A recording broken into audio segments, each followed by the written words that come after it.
Kamu bisa lihat sendiri ya, saya Galbas Pelater ini itu udah dari 2024 dan ini totalnya di sepinjam nih, ini 10 juta. Di sepelaternya kita cek, nah di sepelaternya 6 juta, jadi totalnya 16 juta. Pertanyaannya, berapa kali DC Lapangan datang ke rumah saya? Jawabannya tidak terhitung. Jadi inilah kenapa banyak alasan di luar sana ketika mereka galbay di Shopee Later dan Shopee Pinjam itu selalu takut, selalu panik karena seperti yang kita tahu, Shopee Pelater dan Shopee Pinjam ini termasuk ke pinjol legal. Bahkan mereka ini termasuk ke salah satu pinjam online yang sudah besar ataupun yang sudah tersohor. Jadi, ya wajar-wajar aja dong kalau nasabah yang melakukan galbay di pinjol Shopee Later dan Shopee Pinjam itu ketakutan, panik, bahkan tidak enak tidur, tidak enak makan. Tapi bang, kalau lu galbay dari 2024 sampai sekarang, itu ada teoran enggak? Jawabannya sudah tidak ada. Kenapa? Karena saya mengganti kartu HP, mengganti WA, mengganti email. Sebenarnya bukan mengganti sih, tapi menonaktifkan aja. Lebih tepatnya dilepas dulu. Kalau mau pasang ya tinggal pasang kembali.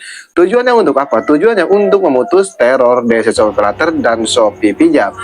Lalu, apakah mereka tidak sebar data? Jawabannya tidak sebar data. Kenapa? Karena mereka itu pinjol legal. Jadi, sebar data itu ada pasalnya loh. Mereka juga tidak akan berani melakukan hal tersebut. Kecuali mereka meneror kontak-kontak kita, seperti memberitahu kalau kita punya utang, lebih tepatnya mempermalukan kita ke kontak-kontak kita. Nah, itu bisa saja terjadi. Kalau kamu tidak melakukan hal ini, apa yaitu seperti ini? Kamu tidak menghapus izin aplikasinya. Nah, jadi kamu harus hapus semua izin aplikasinya seperti ini. Tujuannya untuk memutus akses mereka. Kalau kamu tidak hapus izinnya, mereka itu bisa mengakses kontak-kontak kamu loh. Sehingga mereka menghubungi keluarga kamu, menghubungi teman-teman kamu karena lewat aplikasi tadi. Jadi kamu hapus aplikasinya. Karena seperti yang kita tahu kan, kalau kita galbay di Shopee dan Shopee Pinjam, mereka itu nyeleneh loh. Nyeleneh gimana? Ya mereka itu suka keluar kondar. Lebih tepatnya menghubungi nomor yang sering kita isiin pulsa. Nah kan itu keluar kondar kan. Padahal kalau menurut aturan OJK itu dilarang keras loh, menagih ke selain nasabah. Jadi ya jelas sih mereka itu melanggar aturan dari pihak OJK. Nah buat kamu juga mungkin yang udah galbay di Shopee Pelater dan Shopee Pinjam, pasti pernah ngalamin kan nomor yang pernah kamu isi bisa itu dihubungin. Nah itulah kelakuan DC Shopee Pelater dan Shopee Pinjam. Jadi sebenarnya kunci aman di galbay di Shopee Pelater dan Shopee Pinjam itu cuma dua aja ya. Yang pertama kita mengganti kartu HP, mengganti WA, mengganti email, dan yang kedua itu menghapus aplikasinya. Tapi bang, bagaimana tentang DC Lapangan? Bukannya tadi katanya enggak kehitung DC Lapangan datang ke rumah kita? Tidak ada ya. Yang dimaksud saya itu orangan Shopee. Jadi contohnya seperti kurir Shopee. Kalau Shopee Pelater dan Shopee Pinjam itu tidak memiliki DC Lapangan. Seperti yang saya bilang di video-video saya sebelumnya, Shopee Pelater dan Shopee Pinjam ini tidak memiliki DC Lapangan. Tapi perlu dicatat, mereka ini pinjol legal dan punya wewenang untuk memiliki DC Lapangan.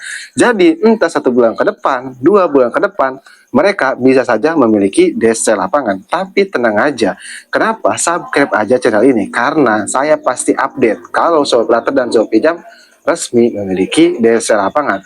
Dan perlu dicatat ya, resiko terberat ketika kita galbay di Shopee Pelater dan Shopee Pinjam itu hanya nama kita masuk slik OJK saja loh. Tidak ada resiko lain-lain seperti dibawa ke hukum ataupun dibawa ke jalur pidana. Cuman perlu diingat, di sini saya tidak mengajarkan yang tidak-tidak atau yang tidak benar. Tapi di sini saya hanya membantu saja. Karena yang namanya utang piutang itu wajib dibayarkan. Tapi kalau kadang kita tidak punya uang, seperti ekonomi kita sedang turun drastis, ya bagaimana lagi? Karena lebih utamakan kebutuhan keluarga kita, jangan utamakan kebutuhan pinjol. Oke, buat kamu yang ingin request tentang video selanjutnya, tulis aja di kolom komentar. Insya Allah saya akan bahas. Oke, saya Kang Galbay. Sampai jumpa di video berikutnya.